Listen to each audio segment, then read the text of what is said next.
जेवलात तुम्ही? हा व्हिडिओ कधी बघताय मला माहीत नाही, पण कदाचित ज्यावेळीही बघत असाल, एकतर थोड्या वेळापूर्वी नाहीतर ह्या वेळेनंतर तुम्ही जेवणार असाल. पण जेवत असताना किंवा जेवण झाल्यानंतर कधी मनामध्ये भावना येते तुमच्या की थँक्यू, धन्यवाद.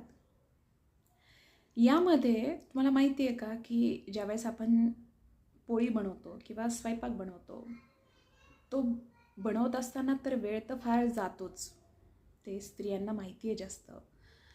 पण त्याचबरोबर ते कमवण्यासाठी खूप जास्त वेळ जातो, हे सगळ्या पुरुषांना माहिती आहे किंवा कदाचित काही स्त्रियांना पण माहिती आहे ज्या स्वतः कमवण्यासाठी बाहेर पडतात.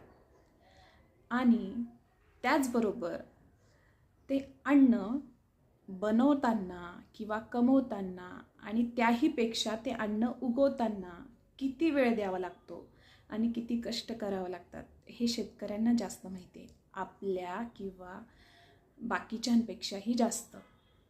त्यामुळे त्यातलं एक एक अन्न आणि एक एक घास खात असताना नेहमी लक्षात ठेवा की त्यासाठी किती जणांची मेहनत आणि किती जणांचा जीव त्या मार्गी लागलेला आहे. त्यामुळे भजून खा, आनंदाने खा, प्रेमाने खा आणि धन्यवाद करा.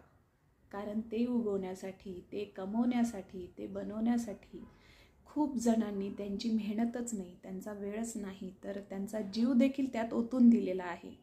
त्यामुळे वाया घालवू नका, टाकून देऊ नका.